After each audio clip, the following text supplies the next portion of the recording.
Okay, we got a question from Robert. Hello, Robert.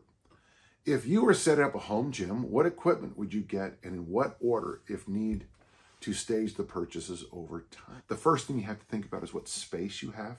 Now, if you're in a dorm room, clearly, you know, it's going to be dumbbells and kettlebells only because of space. If you have a situation like me where I have a massive 4-car garage, I have plenty of room. I can do anything I want year round. Other places I lived, I had a 1-car garage in one place, and I was able to push everything against the wall. I had a bunch of kettlebells and barbells, and that worked out okay. In the home I raised my daughters in, 2-car garage, not a lot of breathing space in there, but I was able to sneak a squat rack in, and so when you pulled up, you always had to drop everybody off before you pulled the car in the garage because you could fit the cars in there, but you couldn't have people open the doors on the right side of the right car because there was all that equipment there in the way. That's a good memory. So it's space. When I was growing up in South San Francisco, I had this big porch that my father built, and that's where I trained. There was plenty of room. It was covered.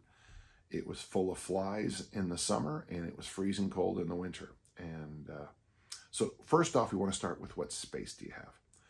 If you have a lot of space and you can fit barbells and racks and things like that, that's mentally where we're going to head. If you have less space, we'll think more dumbbell kettlebell, okay? And then from there, we have to make the first big decision. What equipment do you want? Now, for me, hi, I'm Dan John, and when I moved to California, I only had one piece of equipment at first. All I had was my original 28-kilo kettlebell. And I discovered amazing things with that 28-kilo kettlebell. The first and foremost is I could do the bulk of my training if I took it seriously with just that bell. Later, when we started the Coyote Point Kettlebell Club, and the PDF is free at danjohnuniversity.com. It's 51 pages. It's all the exercises we did. It's the story. It's even a whole bunch of our training ideas. You'll find a lot of that information in my books. And of course, you can probably just Google it. I do find it strange when people steal my Coyote Point Kettlebell Club and put it up for sale on these PDF sites because it's free. Why would you pay for it? So for me, where I'm at most of my life now, I would get in this order. A reasonable kettlebell. For most people, for males, I'd recommend a 20 at first. For most females, I'd recommend a 10 if we're just getting one. So a reasonable size kettlebell for you. From there, I would get a suspension trainer that works for you. Somewhere between the kettlebell and the suspension trainer, go to one of these thrift stores and pick up an ab wheel. But honestly, if you have a kettlebell, an ab wheel, and a suspension trainer, you probably, I don't know if you'd make it to Mr. Olympia or make it as a gold medal in the Olympics, but you could achieve the bulk of your goals with those 3 pieces of equipment. Okay, so there's your first set. So the first set of things, a kettlebell, 20, 10, 28, an ab wheel, whatever's appropriate for you. I use Sorinex's because it's made out of stainless steel. It's big, and a lot of the people I train are big. And a suspension trainer. Ideally, if you can make sure you can hook it up on a ceiling is best. I don't trust the doorway hookups unless I'm on the road, and that's all I can use. So those are the big 3. Those are the standard. Now, if you want to move into the Olympic lifts, I think a good Olympic lifting bar is not a bad thing to pick up. Your mileage may vary. I had started my whole career with a Sears barbell. I got the original 110 set, 50 kilo set, and then I slowly cobbled together more and more plates from my neighbors. If you can get an adjustable bench that has squat standards on it, and you're training by yourself, like I did, that was my first major purchase. I worked for a year mowing lawns to buy my own, which, you know, in hindsight, it's pretty impressive for a little kid. I had an adjustable one so I could do a whole variety of incline benches, which worked out great. And if you put the bench press to vertical, then you had plenty of room to squat. And it was an older system. I don't know if they still sell them. So we got the big three: the kettlebell, the ab wheel, the suspension trainer. Then we're going to go in directions. If you want to do the Olympic lifts, I think you should get an Olympic bar. If you just want to have a barbell, you maybe can find a cheaper one, even a non-rotating one. One of my friends did very well with non-rotating bars his entire home training life. Clyde Emmerich was on our Olympic teams and a great lifter. He was also the strength coach for the Chicago Bears.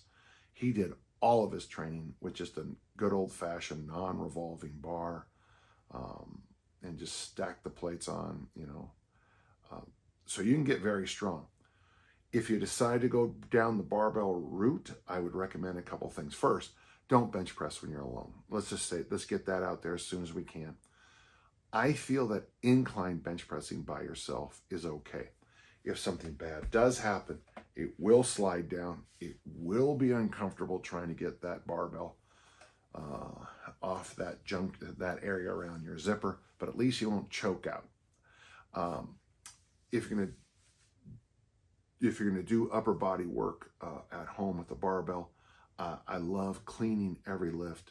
I like to clean before I front squat. I like to clean before I press, because I think it really adds a lot of conditioning. So learn how to clean, learn how to front squat, learn how to military press. For more information, of course, look into my Southwood workout. One word, Southwood, one word, the Southwood program. Well, once you have those standards, so you got your kettlebell, you got your barbell, depending on what you have. If you move into more kettlebells, I recommend you go to the classics as soon as you can. That's the 16, the 24, the 32. After that, people ask me the question about doubles. Now, if you bought the 20 first, now you have 4 kettlebells: the 20, the 16, the 24, and the 32. If you're going to go to doubles, double that 20 first, because double kettlebells, front squats with the 20s is not a bad load. Doubles, you can do the armor building complex. You can do double presses with the 20s. You can even do some, I don't mind the idea of doing like the 32 with one hand and 16 with the other on seesaw press. Switch them out. I like those kinds of things. If you decide to go down the kettlebell way, think that way. So the single one first, then the classics, and then start doubling up. I wouldn't go for a home trainer much more than the 32. Frankly, you'll get that huge one, use it a few times, and then it'll just sit there as a doorstop the rest of your life. There is value to getting some lighter ones, but frankly, and probably my friends who sell kettlebells won't want to know this, but if you're going to go lighter on kettlebells for different things, you might as well just get, in our case at our gym, we sometimes just use dumbbells for like Turkish get-ups or anything. I know a lot of people now are doing sandbag Turkish get-ups, and I know there's all kinds of things you can do. But really, I have 32 kettlebells. My numbers keep going up all the time because people keep giving me more. But frankly, in my own personal training, I probably use 5 total kettlebells. I use double 20s. Yeah, the 24s. I use the double 36s for farmer walks. And I do a lot of snatches with the 16. I have an 18. I use that too. But really, for me, it's the double 20s. The 24 are the bulk of what I use them for. So, yeah, I use the 16 for this and that. I use the 18 for this and that. And yeah, I use the heavier ones for this and that. But as I even think about it, double 20s and a 24 is what I need. I have 3 Olympic bars, and I use all 3 of them now 3 days a week. So I use the light female bar when I do my snatch complex warm-ups. I keep the old beat-up bar as my squat bar, and I just leave it on the rack. And then I have my bright red snatch and clean and jerk bar. If you're going to Olympic lift on your own at home, you do want to probably have, over time, get yourself a quality bar, and that's all you need for a long time. If you decide to go cheap, that's fine for the short term. Slide that cheap bar into becoming your warm-up bar, and then later on your squat bar. All the other stuff, I would go to Perform Better, and go to their their workshops. I think, I don't remember what they charge me for mini bands, but the black mini bands for a pack are almost, they're nothing. I do have Brett Contreras' hip thrust, the hip bands. I think they have great value. I think they come in a 3 or 6 pack. Well worth your time. While you're at Perform Better, you might want to pick up some stretchy bands. You might want to pick up the only medicine ball I recommend is the Dynamax 4-pounder, 2 kilo one. That gets the most use. I think when people started using those 20-pound medicine balls, I mean, I know maybe in your tiny little part of the planet it sounds good, but I like to be able to blow things up, hit them against walls, play catch with them, and those 20s just, they don't work. I hate those bouncy ones. Those are so dangerous. My good friend Kevin Mass got himself in the face one day doing slam ball. Slam ball's a poor man's ab wheel. So kettlebell, ab wheel, suspension trainer. Then make your barbell decision or more kettlebell decision, or like me, kind of swim through both. Pick up some mini bands, pick up a hip thrust band, hip band, and then start to think about things later now. Now we're down the line. We've invested, we've used them. I'm probably thinking you should be about 2 years for this. Then look at an expensive rack setup, however you do it. I use very inexpensive racks at my gym. I have a whole bunch of equipment. I have 2 hip thrust machines, but that's also because I've been doing this since 1965. But for those of you who are new to this, take your time building up piece by piece your equipment. I know some rich people who put in home gyms.